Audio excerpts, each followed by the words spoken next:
99.7 FM.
Alrighty.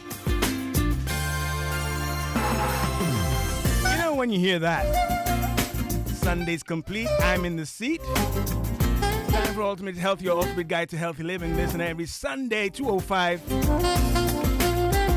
Even if we swim here, we are live.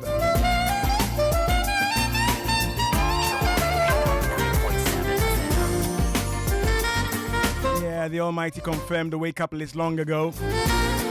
We are grateful, we are thankful.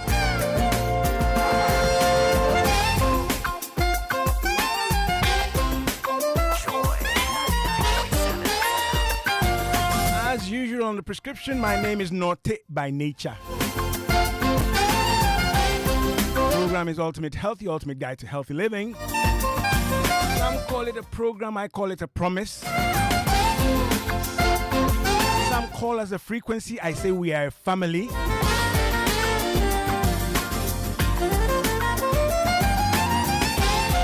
Welcome aboard. Before I take my praise, let me share my deepest condolences to my brother Joe Jackson. Many of you know him as Joe Jackson, the economist. He lost his daughter Baba. To you, Joe and Maggie, the Lord be your strength. Let's take this one from Joe Metal and shake the house a bit, huh? Clap your hands, everybody. Joy 99.7 FM.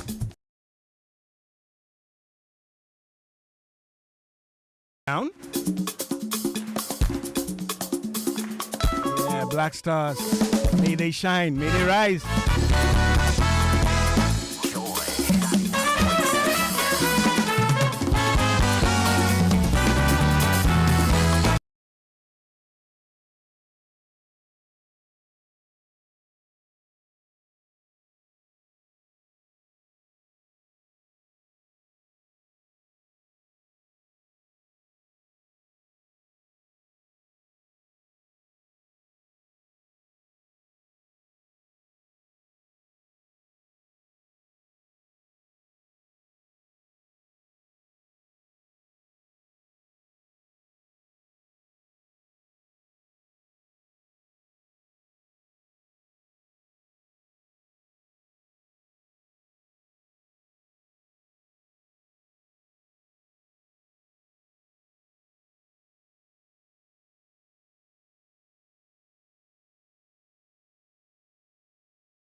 When they say Jomo Anne Ashwenye no. translate that for me? I shall give you. I'm thinking about it. Joy 99.7 FM.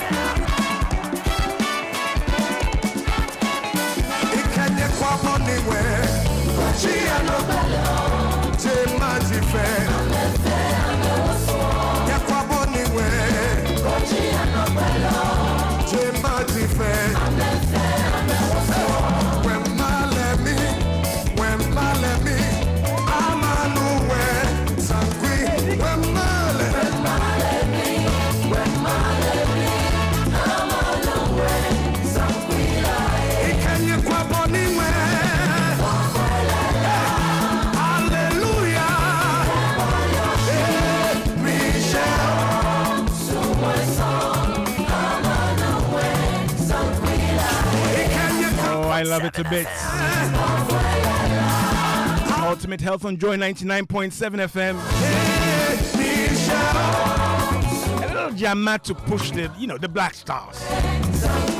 Thursday we start the World Cup. But until then, every Sunday 2:05, if it impacts on your health and your well-being, we will definitely talk about it. We know nothing else.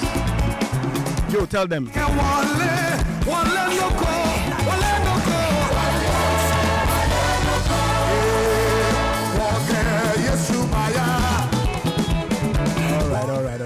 Let's get with it. Yeah?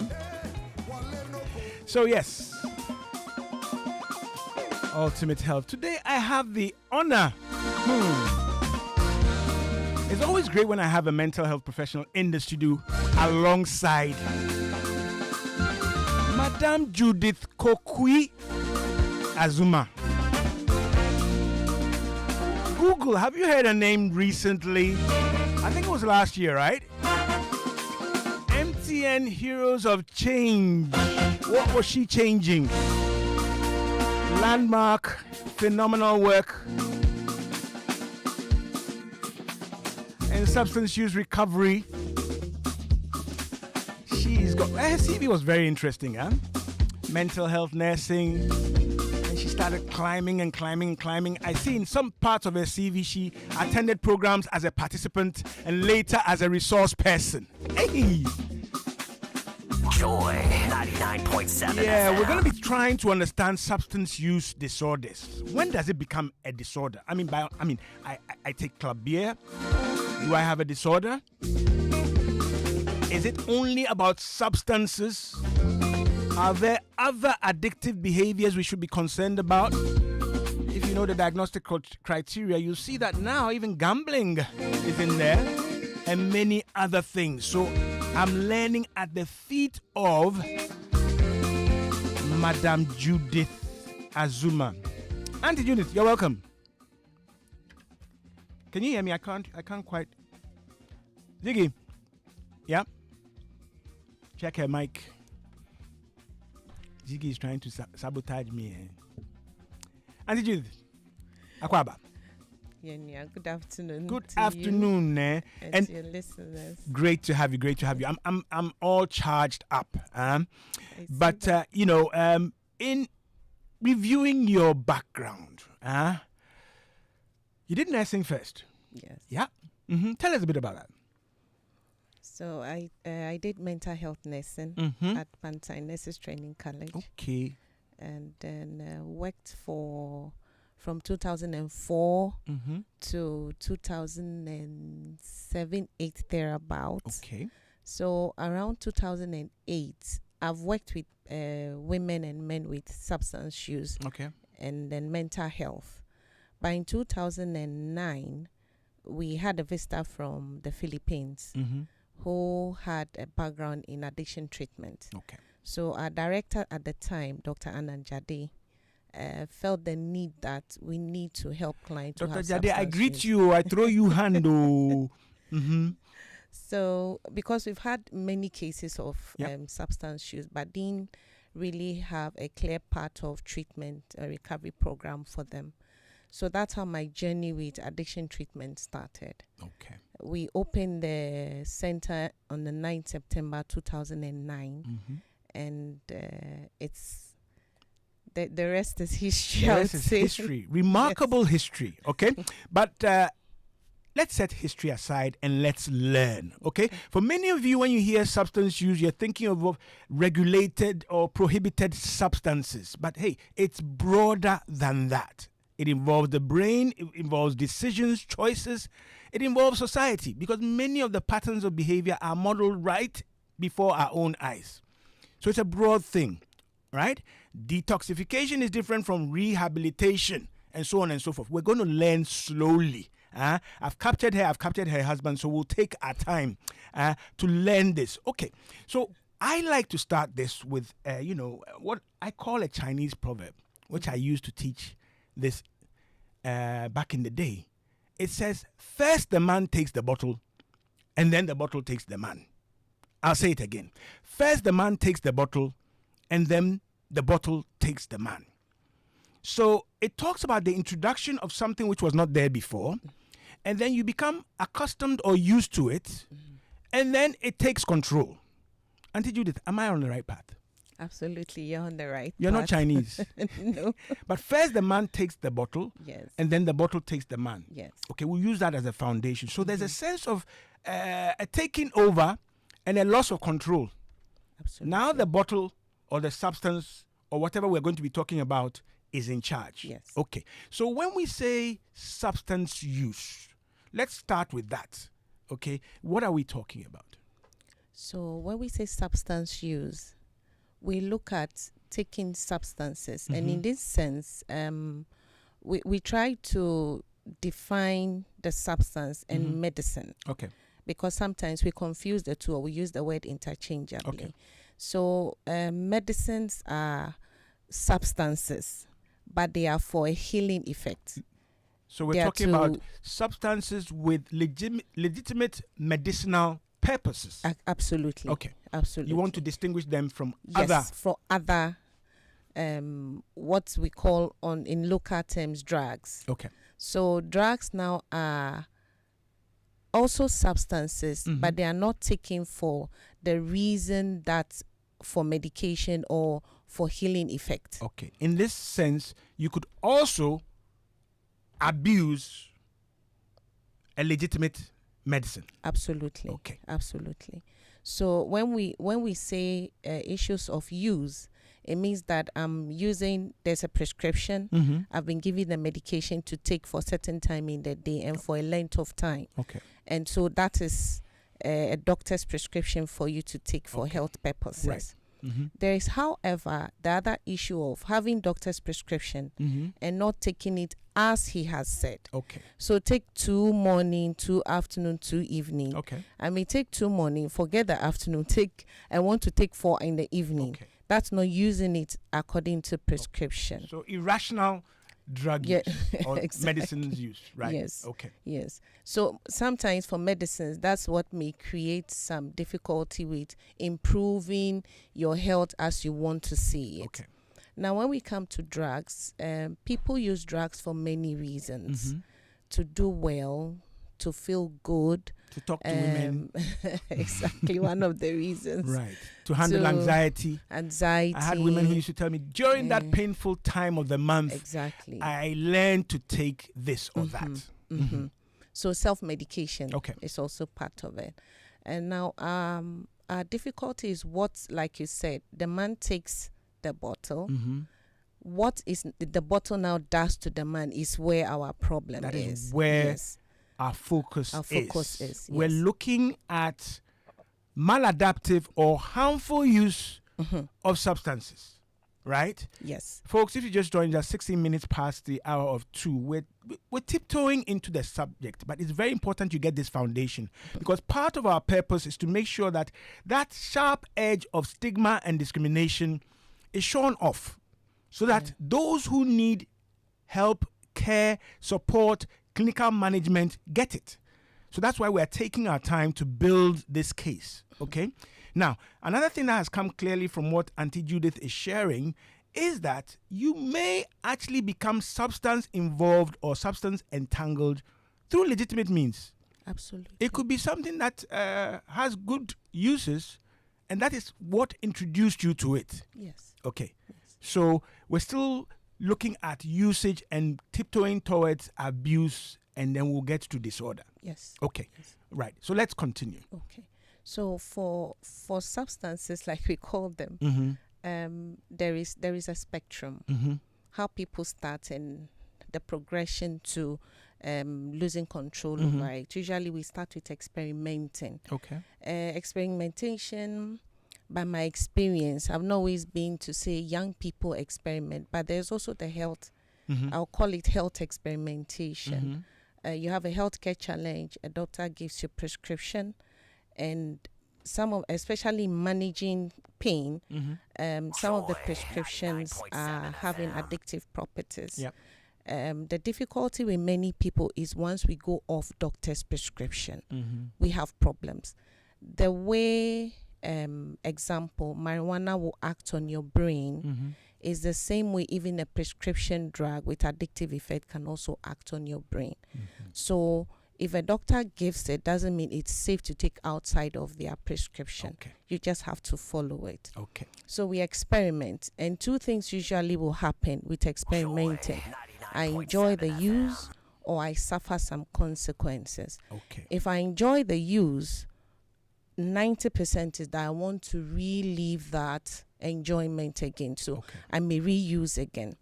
Science have helped us with a lot of research. And so we have science giving us an idea of what happens in the brain. So, dopamine is one of the neurotransmitters that brain helps chemicals. in human survival. And in my thinking is, if we don't have dopamine, I think we are going to be very boring human beings at some point. God is listening to you. he put the dopamine there. Yes. It was for a good reason. Good reason. Yes. So what happens with most of the substances is that God created the brain sector. There are certain coverings over our brain to allow only certain substances to go through. But the psychoactive substances we have the capacity to cross that barrier. And once they cross that barrier, what they do is that they act directly on the brain structure and then changes the function that we see. So how people's brain acts, you see in the behavior. So the behaviors that people see with drug use are actually that the brain structure has changed significantly to produce some of the behaviors that we are seeing. Okay. 19 minutes past the hour of 2. Auntie Judy suggests that maybe we should be praying to God that dopamine ember from kakra. But there are different symptoms when it goes down and when it goes up. Yes. Okay. But she said something I loved when I used to teach. And I say that when you take a substance which is not supposed to be in your body, you have altered, you have changed manufacturer settings. Yes. I'll say that again. When you take a substance, you have changed, altered manufacturer settings. Okay? Whether it is an energy drink, whether it is your regular cocoa drink, which cocoa, please, still has caffeine, though it's not called coffee. All right? You have changed manufacturer's settings. It is those changes and alterations to manufacturer's settings that we will now see whether they meet the criteria for a disorder. Okay? So when you chew cola and you want to weed a farm, right? You have changed manufacturer settings, but you want it to give you energy and endurance, right? But we need to understand this thing. These are the reasons people become substance involved. Another thing she said is that if you misuse or abuse or even just take a substance with no ill intent or bad intent, so long as you make a connection between its usage and a benefit that you gain, you like how you felt, or it did something for you, your anxiety went down for that speech or that verse you read at a wedding, and then suddenly you start to realize that this thing solves problems. It helps me. And gradually you are getting into the net. Like the spider said to the fly, come to my parlor. Okay, I hope we're learning. If you have any questions, share them with us. Somebody is saying on WhatsApp, hello, Mr. Nortey and Ultimate Health Team. Please, since 2006, I have disabused my minds and broken my addiction to watching Black Stars. I had the addiction. Please, I want to guard my heart. Oh, please, please, please, please, please. We are going to support them. Okay? Yes, I've done my t-shirt. It's branded. Later I'll turn around, you see on my back. It says Nortey by nature. Okay? That will not score the goals, but maybe. Okay? Right. So let's come back to the topic. So if I use a substance, I didn't even know it could do that to me. But suddenly I like how it makes me feel. In psychology, you say the law of effect.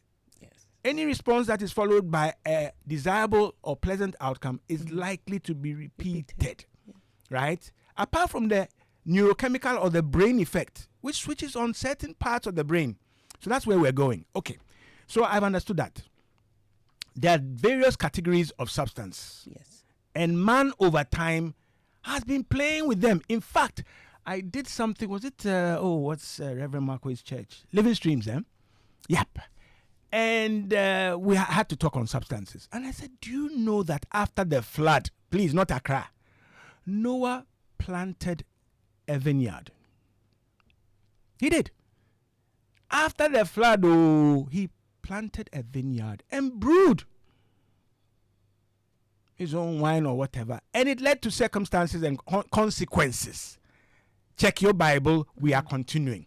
Okay, Auntie Joyce, I don't know whether you've used these analogies before, but that's the way I thread this needle. Okay, so we are understanding that this is not a new thing. It didn't start today. So when we have professionals like you who have international and local qualifications in addiction prevention and management, we are not joking. We are not joking. I tell my students, Michael Jackson is not with us because of substances. Michael had a known substance use problem, and then a medical officer who was supposed to manage that perhaps mismanaged it. Whitney Houston is not with us because of substances. So we didn't come here to play. Okay, back to the page.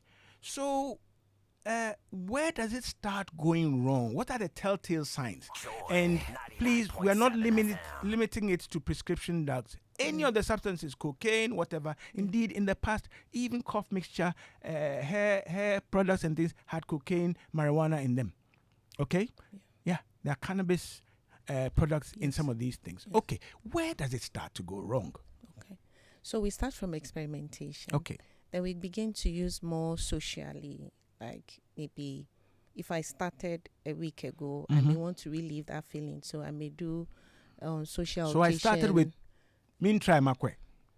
My roommate has talked about it, and I bought small B, and in the bathhouse, I tried it. Casual, random. Yes. Okay? Yes. There's no problem, and there's no indication of a disorder or a disease there yet. Okay. No. Then I progressed to social. Socially using it. So when I go out at parties, and the use of the substance is that we want to always feel the first feeling. Okay. That intense feeling. We want to have that experience. You want to get it back. Yes. And so when we socially begin to use, we don't get it back. The sole reason is that God created the body and the brain in particular to always be in balance. Okay. So when anything shakes it, it must always come to balance. So the first time we use, we had this intense rush of the happy hormones into your brain, dopamine, too much of it. Okay. The brain now adjusts. So when you take again, you have that same intense feeling you had in the beginning. So when you socially use, it's just to get this feel. Okay. Over time, you begin to use it more than social using. So it began to the abusive phase where people yourself begin to notice the small changes. Okay. Reddening of eye, your lips darkening. If you're a child of school going age, your grades will start dropping.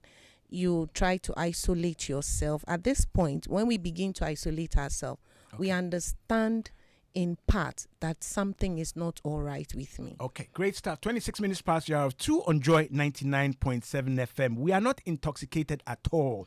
We are obsessed with this topic. We want you to understand it. You're listening to Madam Joyce Kokui Azuma. Judith, sorry, I made you Joyce. Ooh, boo, boo, boo, boo, boo, boo. It must be the dopamine. All right, but Judith, right? And we're tracing and trying to understand, along with you, substance use, and then when it becomes a problem that we can all see and talk about it. Okay? In local parlance, sometimes they say a child photo. That is advanced. it's now showing all the telltale signs. They are salient. They are clear. But I want to look at something in there. You mentioned that I chase it now. I'm using it socially and more frequently and in higher quantities. Yes. And I want us to explain to our listeners, there's a physical change that has taken place, which means now the small share of your beer, which I insisted I just wanted to use to do shandy, now I'm pouring more of it. Has something happened to my body? My body physically and my body cells have changed, right?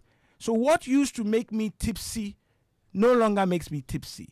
The 2 milligrams of Valium no longer helps me with sleep. I want our listeners to understand that change in your body. Because if they don't, then they don't see it as a disease, so to speak. Something has changed. Your body has made certain corrections and now is able to tolerate more of the substance. Share with us, Auntie Judith. So, building from where we just left off, that once I repeat the use, I don't get the first feeling. Now, the reason why we use is to really take that feeling. So, in local, or we say in local terms, we say I'm chasing the feeling. Okay. Because there's that desire to so if it's the substance is used for a certain purpose. So example, if it helps me to speak up for myself. Okay. And like I wasn't that type of person, but now I'm able to speak up. Of course, I want to keep that experience up. I don't want to be shy so any in longer. this instance, for example, I'm shy. Yes. I experience Low intense anxiety and so on and so forth. The drug now helps me to speak up. It helps me to feel calm. And for me, that is good. That is good. So I'll Very chase good. it. Exactly. Okay. Yes.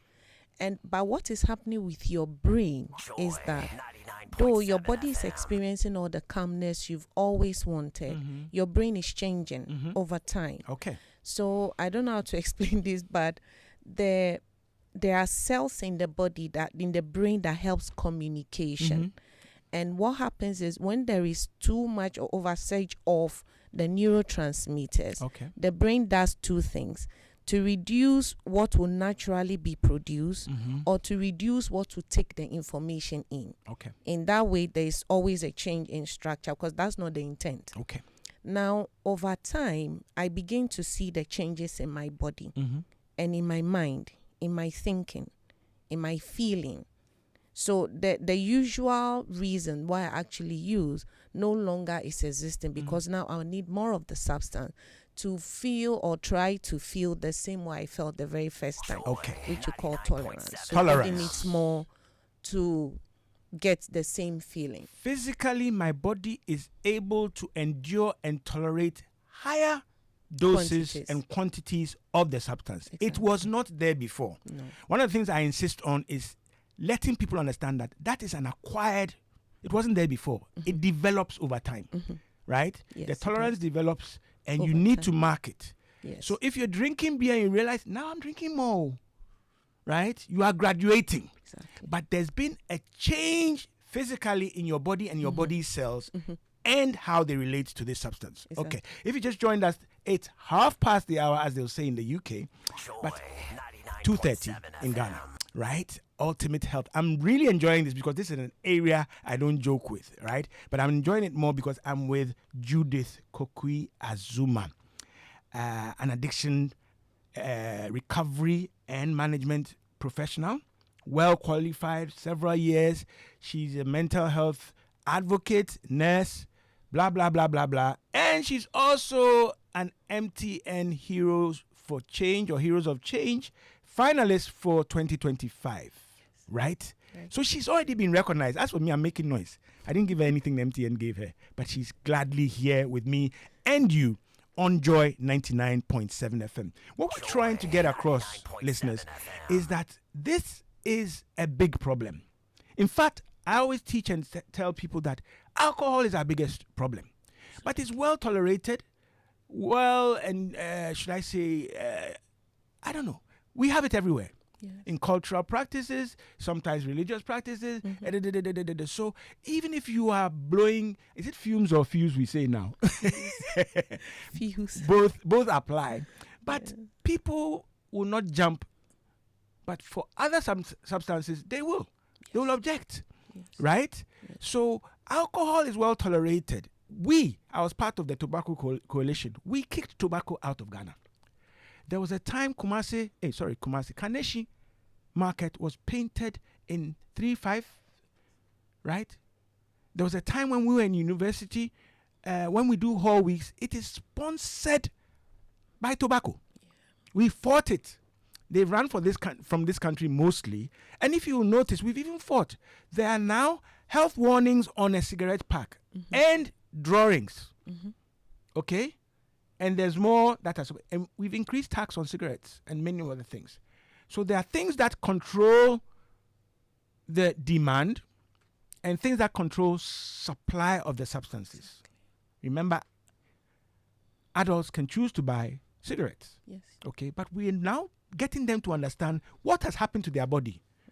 In fact, there's a documentary that shows that in the 70s, the cigarette companies gave out free cigarettes because as soon as you start, they are guaranteed your dependence and tolerance for about 20, 30 years of your life. They've made money. That is why we have a WHO-sponsored framework convention on tobacco control. We fought and we finally put it in our laws in 2011, our public health laws. So get it straight. Okay, so we've understood that. My body has changed.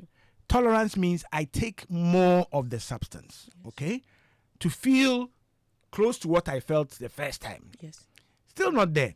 But there's another trap. The fact that all substances can be eventually excreted, which means their effect on my brain and everything goes away. So despite the fact that Guinness can say since 1759 and Club Beer can say since 1931, you still need to buy. You still need to top up. Yes. Right? You cannot take one bottle of Guinness and be okay for life. Otherwise, they will not be in business. Right?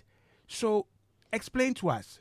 So I get intoxicated or under the influence of the substance. I like it, but it doesn't last. Yes, it does. So I have to top up. Yes, you have to top up. So the substance because your body will excrete the substance. The substance is a liar. It metabolize. So the substances are deceiving us. They deceive your body. Yes. To say that. They have a password to our brain, but they deceive us. It doesn't last, and then we have to chase the next glass, the next roll, the next joint. Yes. Right. And this is what we see many people do. Sometimes you even buy the substance before you eat or pay school fees. Absolutely. Right? Yeah. Something has happened to your brain, right? It's wired differently now, and you get money from your father to pay your school fees or hostel fees, but that substance will grab it first. Yes. Okay. Yes. This is interesting. Can you give us an idea, Auntie Judith? What is the extent? Okay. These days it's difficult when people say prevalence, but this is a common problem. Or? It is a common problem.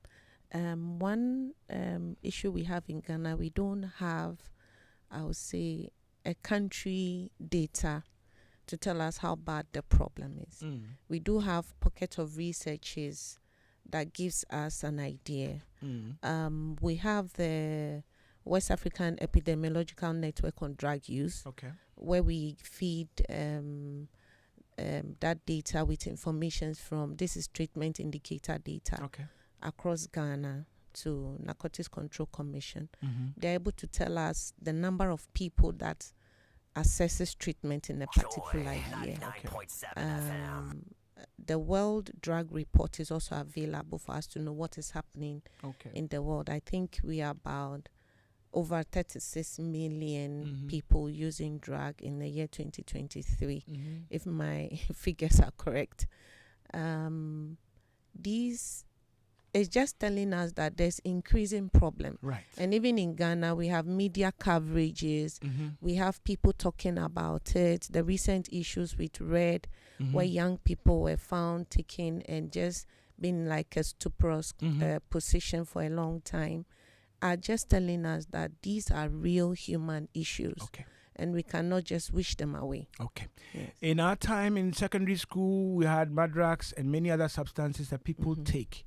Many of them were sedatives or pain medications. But if you take them and you continue to be awake and walking around, there's a certain in between state of consciousness. Yeah. You are not asleep, you are not Awake. awake, but it is like you are high and it's fine and people liked it, right? So you hear of red, you hear tramadol, they are not new, okay? Indeed, all you are doing is you are altering your state of consciousness. Yes. There's Rohypnol, which in other parts of West Africa is a common date rape drug. Yes. You put it in a drink, it's colorless, but it changes the person's consciousness, and you can do all sorts of things, okay? So this is the business we are talking about. People who have now learned to change their consciousness at will. If you take an energy drink, you are changing your consciousness and your neuro or brain chemistry at will by purchase, okay? And then your body starts to make these new settings, which now become the problem we are talking about. Yeah? Okay, this one from Prosper. Prosper, you know, I was printing my T-shirt and I had you in mind there, but I don't know your size. Are you Obolo? Blessed Sunday, Nortey. 1 week without ultimate health seems like a month at ICU without care. Oh, Prosper. I was only away last week. We really miss you. The issue with drug abuse has to do with education. We really need to intensify education on the negative effects of wrong use of drugs in our schools and communities. If people are made aware of the irreparable damage some of these drugs cause to our organs, I believe it will really help save the future generations. This campaign will be even more effective if people who really have been affected can voluntarily be attached to this campaign against drug abuse, especially alcohol and cigarettes, which have become more of a lifestyle for the youth, always wasting their time at pubs and joints. God save our children. This is from Prosper Domenyo Dakuman. All right. This is a big thing. Yeah. And it's also important to point out that all your, shisha and all those things, they are different forms and modes of evading tracking. We've done a lot of work. Shisha, now, you see women and men puffing away at bars, and they think it is healthier, safer, and it's flavored. Please, years back, I had to report one of our major supermarkets because you could buy what they call the hookah pen, which is an electronic gadget. If you remember, Chris Brown came here and on stage, they said he was smoking, and he said it was an e-cigarette. Yes. Now, what you don't know is what is in the canister that is heated when that thing is switched on. Okay? So we have a challenge even monitoring and tracking these newer modes, because where your legislation becomes more serious, then the companies that push these things also become more creative. Yes. So your hookah, your shishas, and so on and so forth. Yes, it looks very fashionable, right? Heating the substances over water and then passing the fumes through water. That is what your shisha pipe is. Okay? So wake up. All right? I'm going to activate the phone lines. 030-221-6541, 030-221-6541. I've told you I'm in no hurry to release Auntie Judith, because we want to establish the problem first, and then we'll get into treatment, even diagnosis, treatment, and management. Yes. Okay? And then rehabilitation. They are different things altogether, and you need to understand why it is not just easy to talk to your niece or your nephew, chastise them, send them to church, and it is over. No, something has changed in them. That is why I've got Auntie Judith in the studio. Something seriously has changed, and it has to be addressed and treated. Okay? Many people don't like when we use the word disease or indeed addiction. Right? More compliant with the current definition of health is the broader spectrum, dependence. When we say you are dependent on something, it's like, Auntie Joyce, the seat you're sitting on, you are dependent on it to carry your weight. Absolutely. If I take it away, I'm on the floor. trouble. What happens when a person wakes up and says, I'm not taking this substance anymore? What is that one called? Then they struggle. What's that struggle called? So the struggle is called withdrawal. Withdrawal. Yes. Okay, let's explain that for my listeners. So Joy 99.7 FM. when you get addicted, I'll say your body virtually lives on and with the drug. Okay. Now you need it to be you okay. You need it to be okay. You and need balanced. it to get up. You need it to do the things you would normally do or have been doing without it. Okay. Now, let when me just pause you there. So before, you were okay without this substance. Absolutely. You introduced it, and then your body gradually becomes okay with its presence. Yes. It's like living next door to a public toilet. Yeah. Initially, your house smells, but it gets to a point we come to your house and we say, Auntie Judith, how do you live here? Yeah, Judith says, what's the problem? He said, the smell. She said, what smell? She has become used to it. Used to it. She's adapted to it, right? Or living next to a noisy church or nightclub. Okay, so now you are used to it. But we're tiptoeing into another thing. When you don't take it, when you try to listen to what seems to be common sense, you yourself subjectively feel, hey, now this thing is getting serious. And you pull back. What happens to you? You feel sick. So that's what we call the withdrawals. Okay. So it may come in form of joint pain, general body aches, runny nose, diarrhea, stomach cramps, because your body is feeling the not having the substance to cope like it used to cope. So you have all these symptoms of withdrawals that come in signs that this is your body suffer, trying to balance in the absence of that balancing substance. Yes. Okay. And the only way you get fine, once you take the substance again, all the symptoms go away. Now the problem becomes a solution. So that's the irony of addiction. The problem now becomes your solution. Exactly. Yeah. Right? You didn't. In fact, I used to say that if God wanted us to smoke, He would give us an exhaust pipe and not an anus. Yes, I said it. Right? We were not made to smoke. Our lungs were not supposed to process smoke. Yeah. If God wanted us to smoke, He would have given us an exhaust pipe and not an anus. So now you've gotten used to these things. You smoke. All right. Yeah. Have you wondered why you are chasing your next stick? Sometimes you haven't finished the first one, you're lighting a second one. Yes. Right? Yes. It is withdrawal. Your body struggles to manage without it. And that locks you into a certain pattern. Yeah. You must renew your contract with the substance. Otherwise, it will teach you a lesson. Yes. Right. It will punish you. It will. Right. That we call withdrawal. Yes. And many of the signs and symptoms typically are physical. Yes, they are physical. Aches, running nose. In fact, when we I also have some mental psychological. Yes. Lack of concentration, anxiety, irritability.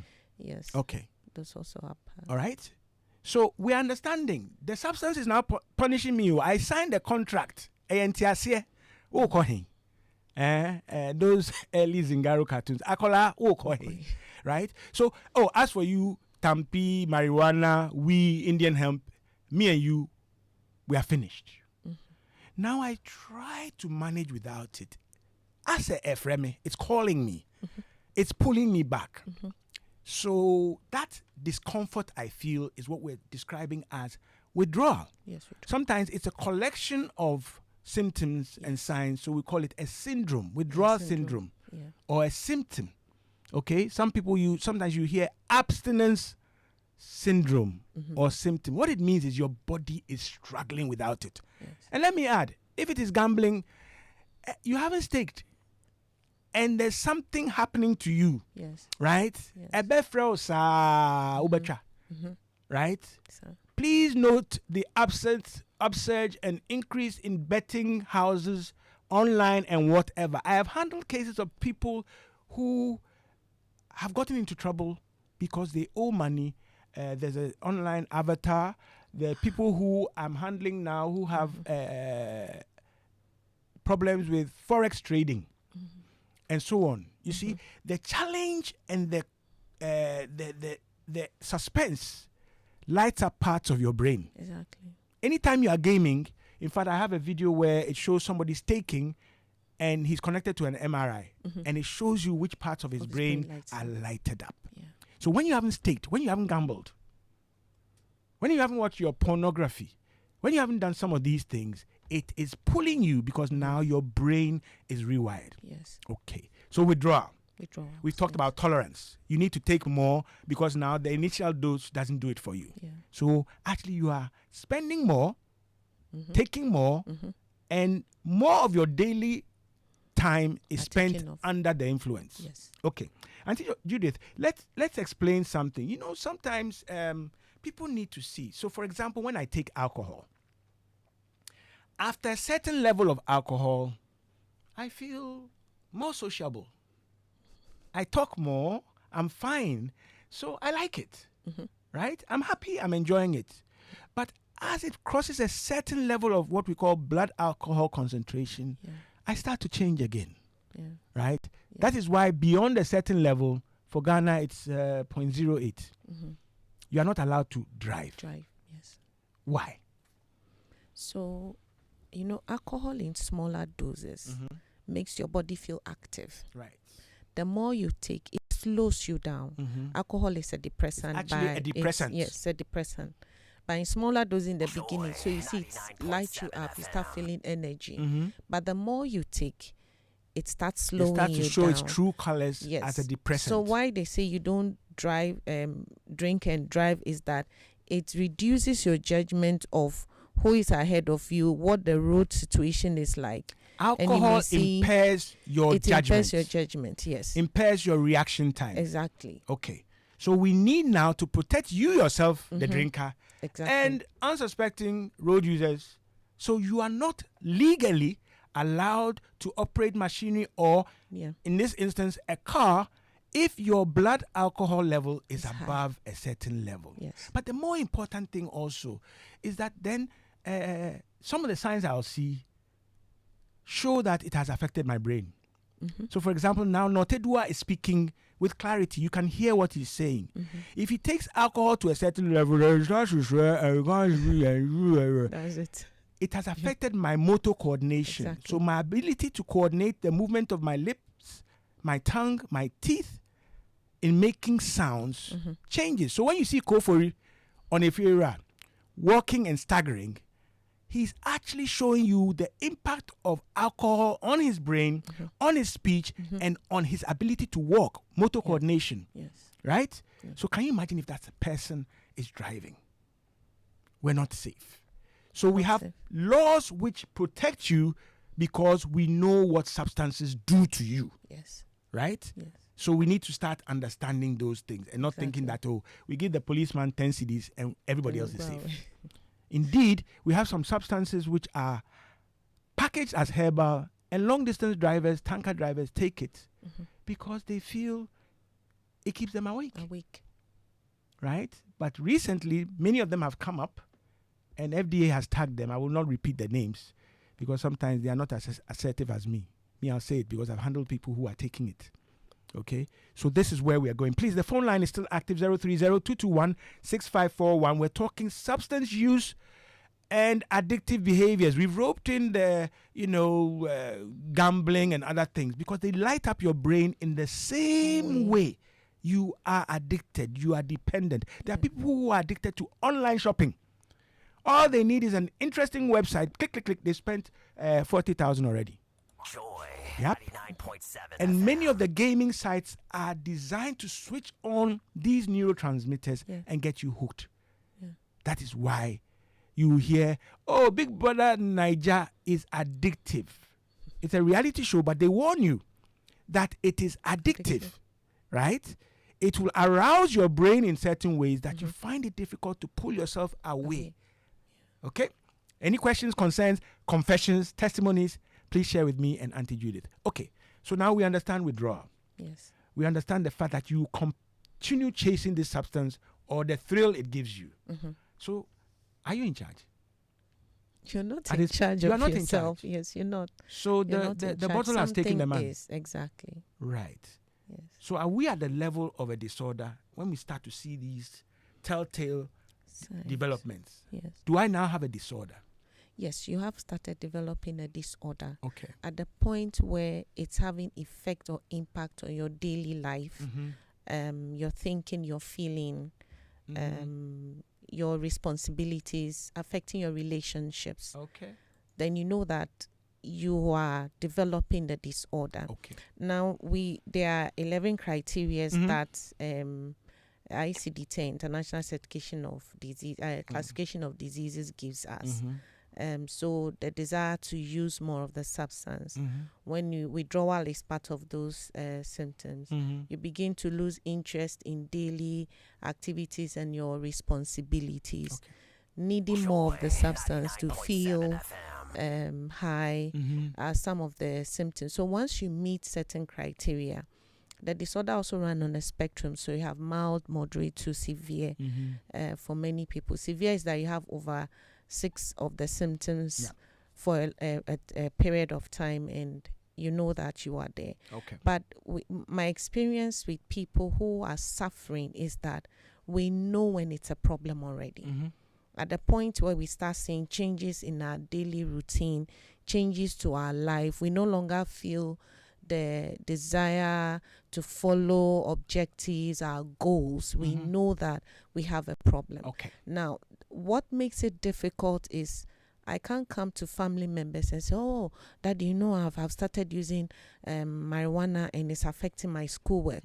Your father is going to really give you a good whip for even saying that. So, which will not reshape and will not reset your brain at all. So in our mind, we are protecting our loved ones from hearing how bad we know our problem is becoming. Okay. But whilst we keep protecting, the situation keep getting worse because we're still in the withdrawal phase. We can't stop and we keep using on and on. Okay. Yes.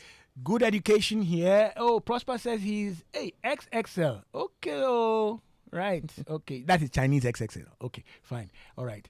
I asked him about T-shirts. This one says, Nortey, it is for good reason when the good book, that is the Bible, urges us to train our children in the way they should go so that when they grow, they won't depart from the good upbringing. Unfortunately, work and money has taken all of our attention and time.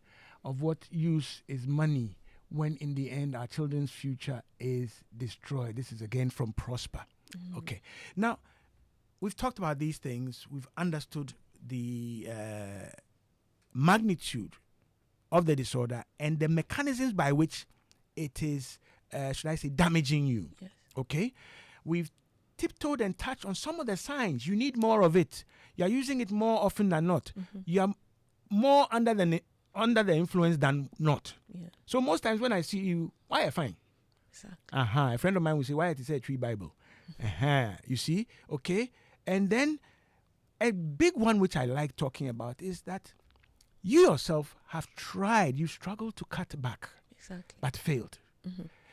I believe if you have really stopped something, when you tell Auntie Judith, Nanyin, but if every 2 days you have, send me catch of Semejai, that is a sign of the struggle that you're having. Oh, don't you believe me?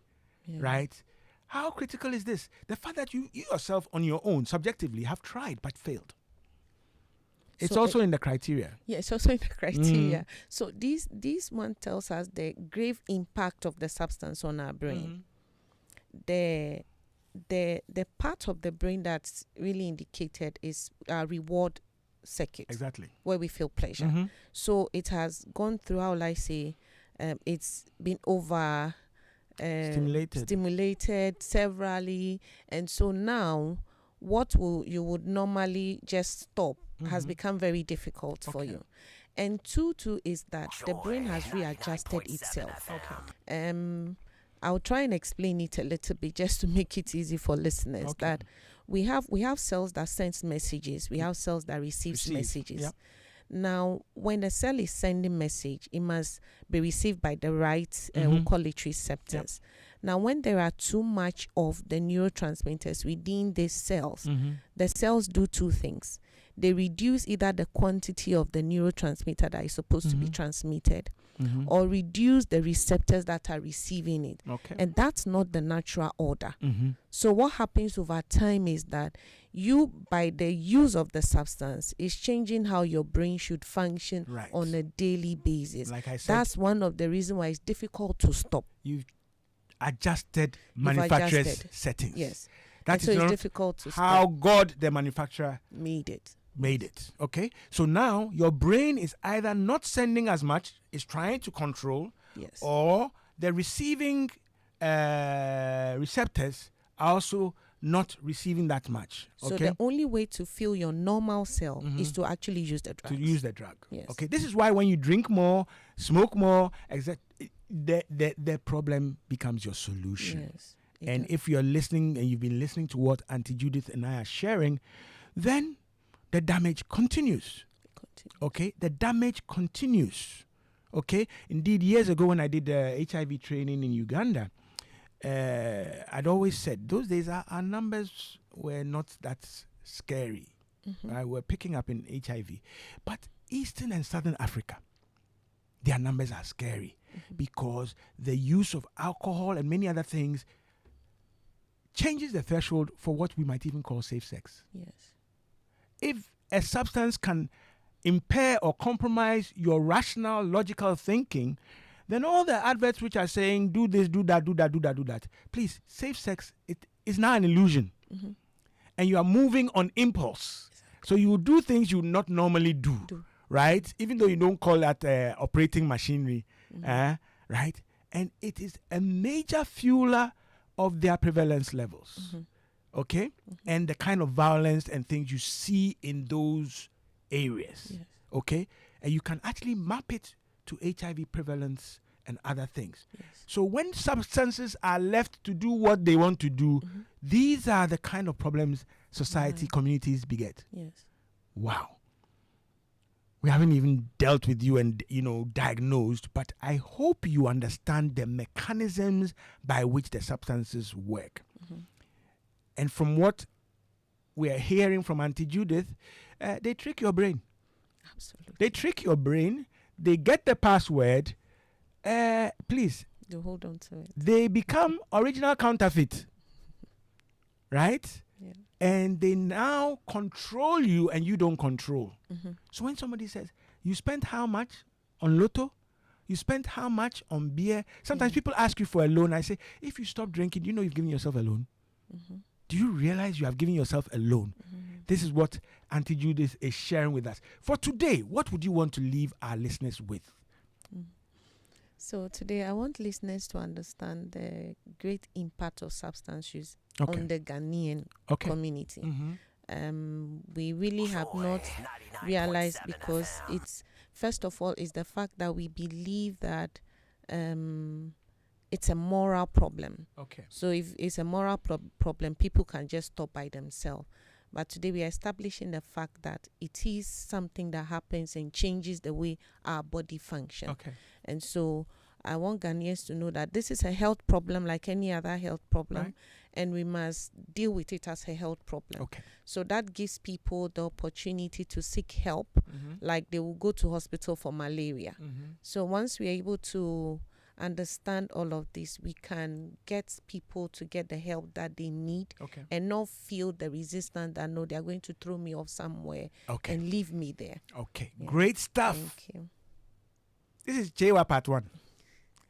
I will bring her back because I want us to take our time to understand these things.